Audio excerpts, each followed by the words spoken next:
Hello friends, कैसे हैं आप सब। मॉडर्न हिस्ट्री टाइमलाइन की आज ये हमारी दूसरी वीडियो है। दोस्तों, हम आज आपको लेकर चलेंगे 1885 से 1947 तक की कांग्रेस द्वारा ऑर्गेनाइज इंपॉर्टेंट सेशन पर, जहां हम इन सेशन को डिटेल में देखेंगे। लेकिन इससे पहले कांग्रेस की फॉर्मेशन को समझते हैं। कांग्रेस, जिसका पूरा नाम इंडियन नेशनल कांग्रेस था, जिसका फॉर्मेशन एक retired British civil servant A.O. Hume द्वारा 1885 में किया गया था। आइए अब देखते हैं कांग्रेस के इम्पोर्टेंट सेशन के बारे में। कांग्रेस का फर्स्ट सेशन 1885 में बॉम्बे में ऑर्गेनाइज किया गया था, जिसके प्रेसिडेंट थे व्योम चंद्र बनर्जी। इनिशियली यह सेशन पुणे में ऑर्गेनाइज होना था, लेकिन उस समय पुणे में एक भयंकर कॉलरा आउटब्रेक हुआ था, जिसकी वजह से लास्ट मोमेंट पर लोकेशन को पुणे से बॉम्बे शिफ्ट कर दिया गया। INC का फर्स्ट सेशन 72 डेलीगेट्स द्वारा अटेंड किया गया। 1886 कलकत्ता सेशन, प्रेसिडेंट थे दादा भाई नौरोजी। 87 मद्रास सेशन, प्रेसिडेंट सैयद नसीरुद्दीन तैयब जी। कलकत्ता 1896 रहमतुल्लाह सयानी। वंदे मातरम इसी दौरान गाया गया था। Next is 1905 Banaras session. जिस साल बंगाल का पार्टीशन हुआ, उस साल INC का सेशन बनारस में प्रेसिडाइज किया गया और इसे गोपाल कृष्ण गोखले ने प्रेसिडाइज किया। इस सेशन में गोपाल जी ने 3 रिजोल्यूशन पास किए, बाइकॉट का, स्वदेशी का और स्वराज का। लेकिन एक्सट्रीमिस्ट इससे संतुष्ट नहीं हुए, क्योंकि वो आंदोलन को ऑल इंडिया लेवल पर ले जाना चाहते थे। नेक्स्ट इज 1906 कलकत्ता सेशन, जिसको प्रेसिडाइज किया था दादा भाई नौरोजी ने। इस सेशन में उन्होंने सेल्फ गवर्नमेंट की बात की थी। दादा भाई नौरोजी, जिनको grand old man of India भी कहा जाता है, उन्होंने इंडियन नेशनल कांग्रेस की 3 बार अध्यक्षता की। Drain of wealth and poverty and un British rule of India और राफ्त गौफतार गुजराती समाचार का संपादन भी इन्होंने ही किया। उससे पहले राष्ट्र आय का अनुमान भी इन्होंने ही लगाया था। Next is 1907 Surat split. Extremist and moderate के बीच जो डिफरेंसेस थे वो वॉयलेंट फॉर्म में सामने आ गई। इस सेशन को जानबूझकर सूरत में रखा गया ताकि बाल गंगाधर तिलक को बाहर रखा जा सके, और इस तरह बाल गंगाधर तिलक की जगह रास बिहारी बोस को प्रेसिडेंट बना दिया गया। इस सेशन में मॉडरेट एंड एक्सट्रीमिस्ट के बीच में डिवीज़न हो गया था। 1916 लखनऊ सेशन। इस सेशन में न केवल मॉडरेट एंड एक्सट्रीमिस्ट ने एक दूसरे से हाथ मिलाया, बल्कि दोनों के बीच एक पैक्ट भी साइन हुआ, जिसे लखनऊ पैक्ट के नाम से भी जाना जाता है। ये पैक्ट मुस्लिम लीग के साथ भी साइन हुआ था। And next is 1917 Calcutta session. इस सेशन का सबसे बड़ा रिमार्केबल फीचर ये था कि ये सेशन एनी बेसेंट द्वारा प्रेसिडाइज किया गया, और इसी के साथ एनी बेसेंट कांग्रेस की पहली महिला बन गई, जबकि पहली भारतीय महिला सरोजनी नायडू, उन्होंने 1925 कानपुर में सेशन को प्रेसिडाइज किया था। ये बेसेंट थियोसॉफिकल सोसाइटी से जुड़ी एक मेंबर थी। Now next is Nagpur session, जिसको प्रेसिडाइज किया था C. विजय राघवाचार्य ने। इस सेशन में कांग्रेस के कॉन्स्टिट्यूशन को पहली बार अमेंड किया गया।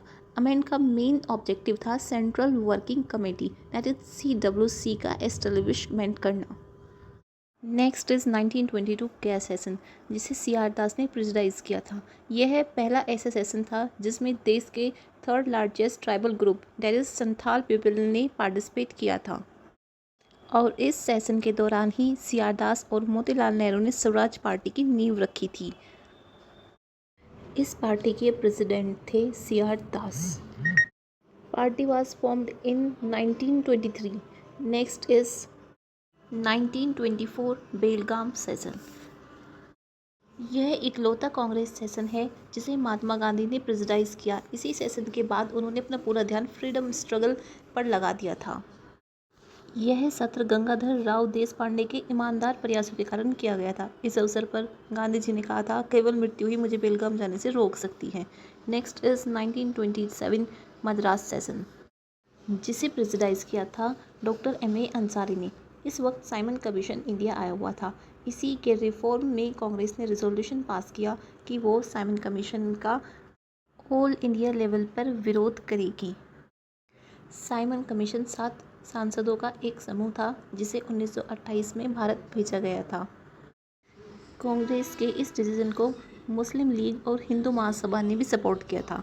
नेक्स्ट इज 1928 कलकत्ता सेशन, जिसको प्रेसिडाइज किया था मोतीलाल नेहरू जी ने। इसी सेशन में ऑल इंडिया यूथ की स्थापना भी की गई थी। नेक्स्ट इज 1931 कराची सेशन, जिसे वल्लभ भाई पटेल ने प्रेसिडाइज किया था।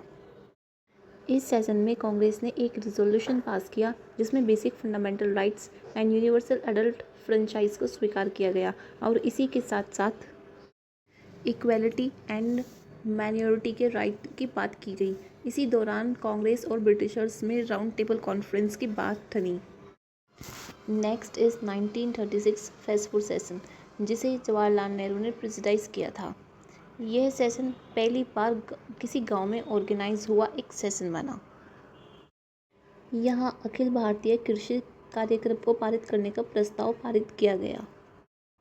हालांकि यह अखिल भारतीय किसान सभा की स्थापना से जुड़ा नहीं था, जो उसी वर्ष स्वामी सहजानंद सरस्वती ने बनाई थी। Next is Haripura session 1938। इसको प्रेसिडाइज किया था सुभाष चंद्र बोस ने। इस सेशन में जवाहरलाल नेहरू की चेयरमैनशिप में नेशनल प्लानिंग कमेटी का गठन किया गया था।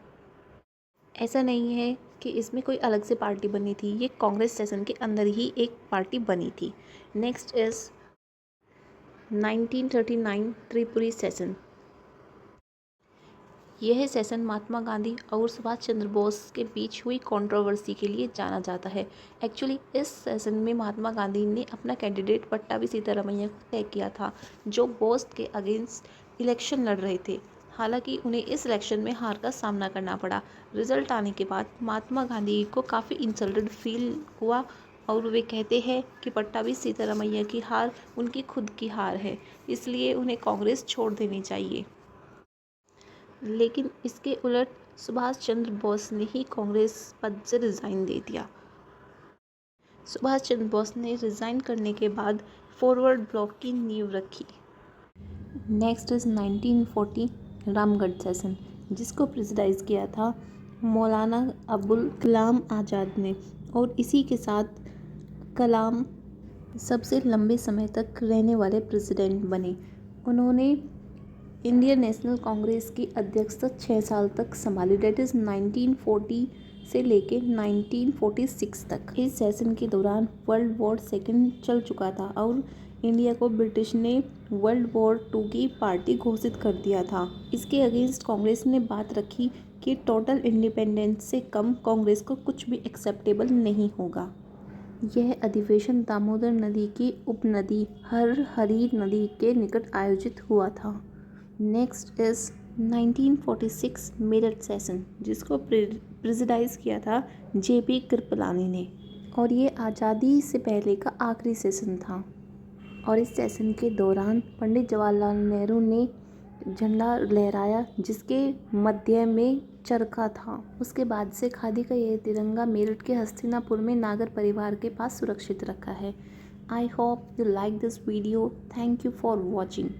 हम अपनी वीडियो कंटिन्यू करेंगे। नेक्स्ट वीडियो में हम गदर पार्टी के बारे में जानेंगे।